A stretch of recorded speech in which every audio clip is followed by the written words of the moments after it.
Salve, moçada! Eu tenho uma dica, um comentário, uma intobis, uma interessante observação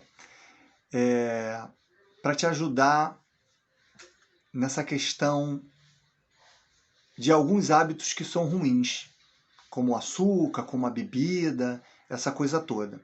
Então tem uma observação para te fazer sobre isso, que não é algo tão óbvio, mas que exerce uma influência muito grande nas nossas dependências, nos hábitos ruins que a gente tem, tá? É o seguinte, é muito famoso, todo mundo deve conhecer, já ouviu falar do estudo dos behavioristas ali por volta dos anos 70, anos 80, que os caras fizeram uns estudos com ratinhos e tal, e para mostrar o poder de dicção, né, o poder de dependência que algumas drogas causam na gente, né? E aí foi testado o açúcar, cocaína, heroína. Basicamente, você já deve ter ouvido falar disso. Basicamente era, eu colocava uns ratinhos numa gaiola e aí colocava água e colocava alguma droga lá para o ratinho. E aí depois de um tempo, o ratinho preferia a cocaína, preferia a heroína, preferia o açúcar à água, por exemplo, a alimentação melhor. E aí nesses estudos foi se mostrando o poder de dicção dessas substâncias, né? E aí como a gente... Isso meio que legitima uma fraqueza nossa quando a gente tem problema de largar a bebida, quando a gente tem problema de largar o açúcar, por exemplo, hábitos ruins que a gente tem. Então fica na nossa cabeça essa ideia que é legitimada pelos behavioristas, que a substância em si tem um poder muito grande, tem uma influência muito grande de causar dependência na gente. Isso, de certa forma, dá uma força para a gente se achar fraco para mudar, né? Para mudar essas coisas ruins, esses hábitos que a gente não gosta, tá? Mas aí eu cito um outro estudo, que foi depois desses dos behavioristas, e aí me perdoem porque eu não lembro o nome do russo, eu só lembro que é Alexander, não sei das quantas, mas o estudo é muito famoso. Se você pesquisar na internet, você vai achar que é um estudo que fala sobre Ratolândia, que é o seguinte, o cara chegou à seguinte conclusão, porra, se eu fosse um ratinho, tivesse numa gaiolinha desse tamanho, sozinho, com água e heroína, porra, eu ia querer heroína também, porra. Tudo é tão ruim que é melhor logo cair na heroína, na cocaína e morrer logo de vez para acabar com essa desgraça aqui. Porra, a gente está ignorando todos os outros aspectos que estão para além da substância, que tem seu poder viciante, mas outros elementos que estão para além disso. Foi quando esse russo começou a fazer as tais ratolândias. Então ele fez umas gaiolas gigantescas, que o ratinho ficava confinado, botou vários ratinhos ali para se relacionarem, botou vários brinquedos, né? E também colocou a água, a cocaína, a heroína, essas coisas todas, colocou tudo lá. Então, assim, a quantidade de ratinhos que ficavam dependentes das drogas era mínima, a quantidade era muito pequena. E eles logo depois saíam daquele vício, entendeu? Então é muito importante a gente levar em conta os fatores externos, os fatores socioambientais que estão por trás dos nossos hábitos ruins, tá?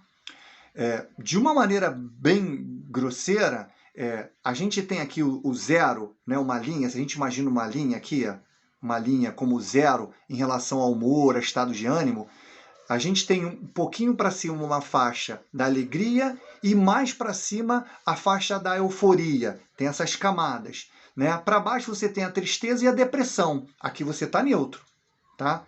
Então o que acontece? Isso é até uma maneira de gerar um diagnóstico, claro, para os especialistas, para os casos de bipolaridade, né? Quando a pessoa oscila de uma ponta para outra com muita facilidade.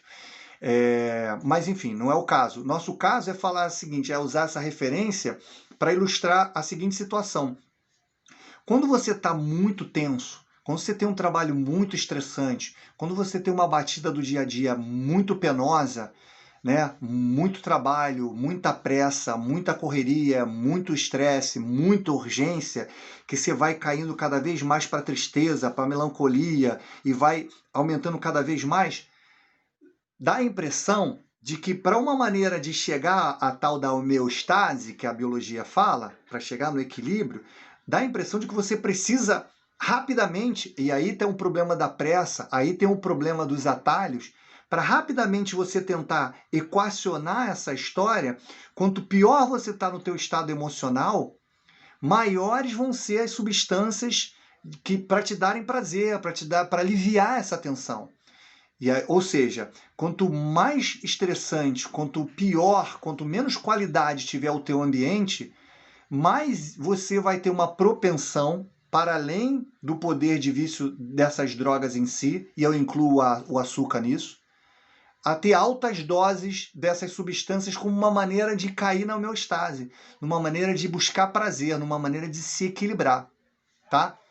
Então, é isso que eu gostaria de comentar com vocês. Isso tem uma influência muito grande. Existem muitos estudos na psicologia comportamental falando sobre o impacto do meio ambiente, do local que a gente vive, do aspecto socioambiental, no nosso comportamento, no nosso desenvolvimento, isso inclusive na infância, no desenvolvimento de nossos hábitos alimentares, de nossos hábitos para outras coisas mais, inclusive como adultos, né? Então esse é o toque. É importante você ter consciência de que um ambiente hostil vai te estimular, vai te impulsionar a usar coisas que amenizem esse estresse. Então, assim, na questão que nos interessa, na questão do hábito, é você, no meio, como às vezes é inevitável, como às vezes a gente já vive nessa loucura que é o dia a dia, a ideia é a gente introduzindo, com todas as dicas que a gente vem conversando aqui, do hábito ser claro, ser atraente, ter recompensa, a gente não acabou ainda, mas todas essas dicas para a gente introduzindo novos hábitos, porque quando a gente está muito estressado, a gente tem pouco recurso energético. Então a gente mete a mão no que tem. E o que tem são os hábitos que já estão automatizados, que a gente vem desenvolvendo ao longo da nossa vida.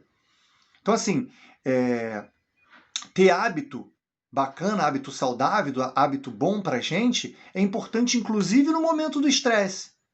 Se a gente não... Claro, o ideal é fugir cada vez mais desses ambientes nocivos. Mas se isso for inevitável, é importante que a necessidade que a gente tenha de aliviar esse estresse seja com coisas positivas, seja com comida bacana, seja fazendo atividade física, seja surrando um saco na luta que você faz lá na academia, botando esse estresse para fora de maneira saudável e não com os atalhos que a gente sabe que vão foder a gente.